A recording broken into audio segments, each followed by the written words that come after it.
We are joined by the Union Minister for Power and New and Renewable Energy, Mr. R.K. Singh. Sir, thanks for speaking with CNBC-TV18. Though it's an interim budget, several announcements have been made. Now, particularly speaking of renewable energy, we have seen an announcement pertaining to solar power, solar rooftops. How is that scheme going to be different from the existing scheme? What kind of incentives or subsidies are going to be offered? It's going to be very different from the existing scheme. Here, we'll proactively go out to all those households whose consumption is less than 300 units and get in touch with them to set up rooftops. What that will do is that will ensure that electricity bill comes to zero from day one. Now, the householder doesn't have to do anything. They don't have to take any loan or whatsoever. We'll just go and install it.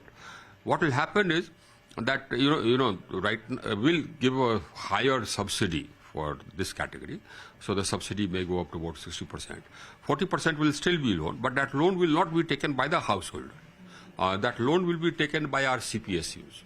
So they will, bear the entire cost of setting it up. That loan which the CPSUs will take will get paid off by the extra units which are generated.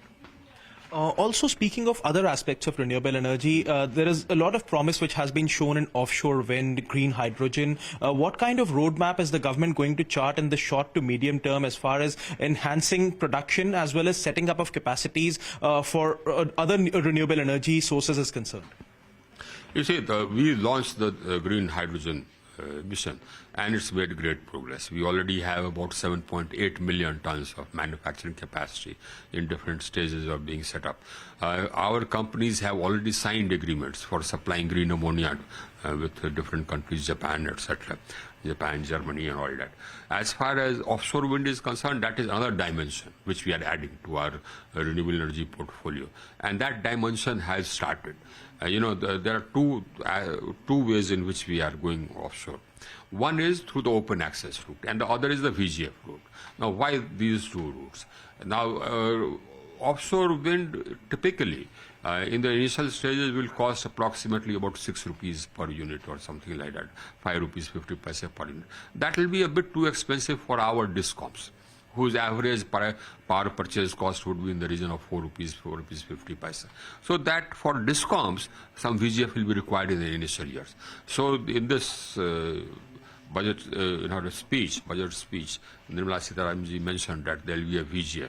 Now that VGF is for supplies to discoms for about 1,000 megawatts, 1 gigawatt. Now there is another route, and that is the open access route. So we have already issued bids. We are bidding out all seafloor space for about 4 gigawatts, 4,000 megawatts of offshore wind capacity. There the developers will set up capacity and sell this energy through open access to industries, etc. Now, I have exhorted all our industry to go green, and I've written to all the industry captains to go green. They're all going green. We've brought in the green open access policy to enable them to go green. And so this capacity, which will be set up on an open access basis, will be given open access and free transmission to that industry. Now, typically, what will happen is that today the price of electricity for industry would be in the region of 7 rupees to 8 rupees.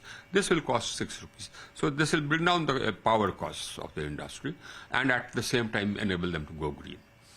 Keeping the power sector free from all sorts of problems like unmanageable debt has been a focus area of the government. Also, the government is looking at market coupling as we go ahead. What kind of roadmap is being charted on these counts? What kind of timelines are going to be set as far as these issues and their solutions are concerned? You see, we have made the sector viable already. The AT&C losses were 27%. In 2014. We brought down the losses to about 15.41%. Now, if you recall, that was the target when we started off, but I'm not satisfied with it. I'm going to bring down the losses, AT&C losses, to 12%. Out of that 12%, about 6% is the, transmission, technical losses, you can call it, in transmission and distribution. So you have 5 to 6% would be the technical losses. So the commercial losses would only be approximately about 6 to 7%. So that is the target which we are aiming at. And the outstanding dues of Gencos The legacy outstanding dues of Gencos, which had gone up to 1,35,000 crores, have come down to 52,000 crores. And this also will be wiped out in the next 10-12 months. And the current bills of all Gencos are totally up to date. The subsidy payments, wherever the states have announced subsidy, that is almost up to date. The tariff is up to date. So my sector is viable. And that is reflected in the share prices of all the companies in my sector. In fact, the share prices of all my companies have gone up by twofold or threefold. My final question to you, keeping the sector viable, as you said, has been a focus area. But as we go ahead, domestic capacity addition to reduce imports, be it of energy or equipment in the long run, is also an area the government is looking at. We don't import electricity. In fact, we export electricity. We have, we have changed that. We have transitioned from energy power deficit country to a power surplus country. So we don't import energy. Yes, petroleum we import. That is separate. We import petroleum, but that is not my field. Equipment particularly. Now, as far as equipment is concerned, a lot of our solar modules, solar equipment, solar modules, etc., was coming from abroad. We are adding capacity. Earlier, our module manufacturing capacity was about 20 gigawatts. Now it has gone up to 40 gigawatts already.